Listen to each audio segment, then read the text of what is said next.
لیکن آپ نے بچوں کو ایک ایسا پلیٹ فارم دیا تاکہ وہ ان کے پاس جو ٹائم ہوتا ہے وہ اس میں اپنے ٹائم کو اچھی طریقے سے یوٹیلائز کرے، کچھ سیکھے، کچھ مطلب آپ نے جو پروجیکٹس دیتے ہیں تو ان میں ایک تھنکنگ پاور بھی آتی ہے، کچھ نئی کریٹیوٹی کی، تو اس طریقے سے بچوں کا ٹائم بھی سیو ہوتا ہے، کریٹیوٹی کی طرف بھی جاتے ہیں اور ان کو کچھ نہ کچھ حاصل بھی ہو جاتا ہے. ہماری ممبر مہروز ٹیکنالوجی والی وہ بھی اچھی کوٹیشن ڈالتی ہیں اور یہ کوٹیشن بڑی گہری نالج فل ہوتی ہیں اور یہ کوٹیشن ایسی چیز ہوتی ہے جو انسان کی زندگی بدل سکتی ہے.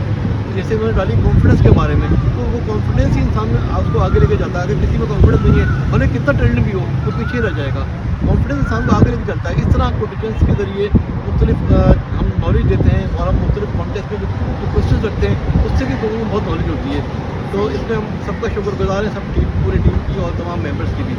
صحیح. تو اگر کوئی بچہ ایسا دیکھ رہا ہے، بچی جس میں ٹیلنٹ ہے اور وہ خواہش مند ہے کہ میں بھی اس گروپ کو جوائن کروں، میرے ٹیلنٹ کو پروموٹ کیا جائے، سب مجھے بھی سپورٹ کریں، تو وہ اس گروپ کو جو ہے وہ جوائن کر سکتے ہیں. بالکل کر سکتے ہیں. بس یہ کہ ہم نے ایک اس میں رکھی ہوئی کہ ہم زیادہ عمر کے لڑکوں کو اس میں رکھتے ہیں کیونکہ اس میں آج کل ساری فیمیلس ہیں. ہاں ساری فیمس نہیں ہیں، کچھ میلز بھی ہیں، کچھ جو فاؤنڈر ممبرس بھی ہیں. لیکن یہ کہ ہم اب چھوٹی عمر کے بچوں کو رکھتے ہیں کیونکہ ہوتا ہے کہ پھر وہ لوگ آپ کو پتہ ہے معاشرہ کس طرف جا رہا ہے، اس لیے ذرا ہم لڑکیوں کی سیکورٹی کے پوائنٹ آف ویو سے اپنے گروپ میں پریفرنس 95% فیمیلس کو رکھتے ہیں.